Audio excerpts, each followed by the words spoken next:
আকৌ ওচৰেই দেখা পাব বেহাৰবাৰী আউটপোষ্টত কে মোহনক। মই যোৱা এসপ্তাহৰ পৰা মই কৈ আছিলোঁ যে কে আৰু মোহন বেহাৰবাৰী আউটপোষ্টত আকৌ আহিব পাৰে।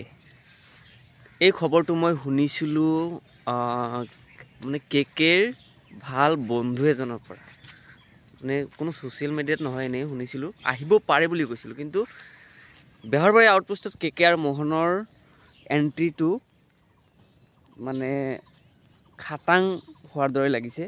ওচৰেই বেহাৰবাৰীৰ এপিছডত দেখা পাব কে আৰু মোহনক।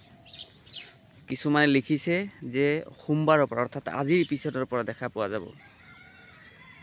হয়তো আজিৰ এপিছডত দেখা নাপাবও পাৰোঁ বা অহাকালি এপিছডতো দেখা নাপাবও পাৰোঁ। কিন্তু বেহাৰবাৰী আউটপোষ্টত কিমান দিনৰ ভিতৰত আহিব সেয়া ক'ব নোৱাৰে, কিন্তু আহাটো খাটাং। কাৰণ বেহাৰবাৰী আউটপোষ্টৰ পৰা কে আৰু মোহন যোৱাৰ পিছত বা SIR যোৱাৰ পিছৰ পৰাই বেহাৰবাৰী আউটপোষ্ট চিৰিয়েলখন চাই যিবোৰ কমেণ্ট বা গম পোৱা যায় বস্তুবোৰ, মানুহে কেনেকৈ আঁকোৱালি লৈছে, সেই কথা বতৰাবোৰ কে মোহনেও গম পাই আছে বা বেহাৰবাৰী আউটপোষ্টৰ পৰিচালক বা আন সদস্যসকলেও গম পাই আছে। গতিকে কে আৰু মোহনৰ চাহিদা বহুত বেহাৰবাৰী আউটপোষ্টৰ কাৰণে। বেহাৰবাৰী আউটপোষ্টৰ পৰা যদিও কে মোহন গুচি গৈছে, কিন্তু প্ৰতিটো এপিছড কে মোহনে ফ'ল' কৰি গৈ আছে, এই কথাটো সত্য। আৰু প্ৰতিটো এপিছডৰ যিবোৰ কমেণ্ট, সেই কমেণ্টবোৰো কিন্তু পৰি গৈ আছে। প্ৰত্যেকটা কমেণ্ট নপৰিলেও যি কমেণ্ট, যিটো দাবী উত্থাপন কৰে জনসাধাৰণে বেছিকৈ, সেই কথাবোৰ সকলোৱে গুৰুত্ব দিছে আৰু গুৰুত্ব দি কে মোহন আহিবলৈ বাধ্য হৈ গৈছে, বাধ্য হোৱাৰ দৰে লাগিছে।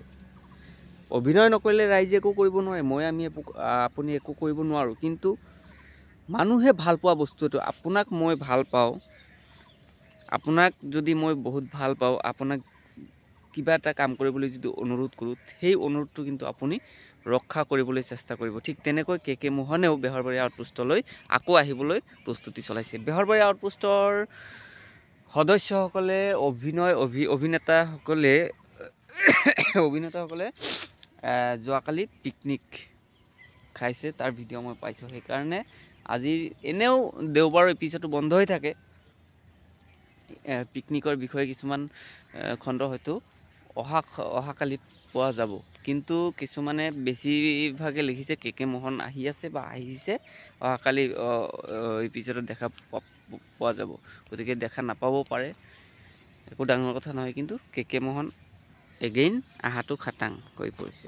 আৰু বেহাৰবাৰী আউটপোষ্টৰ পৰা যেতিয়া কে মোহন গুচি গৈছিলে, তেতিয়া মণিবই এটা ফেচবুক পোষ্ট দিছিলে। সেই ফেচবুক পোষ্টটো এনেকুৱা আছিল যে, মানে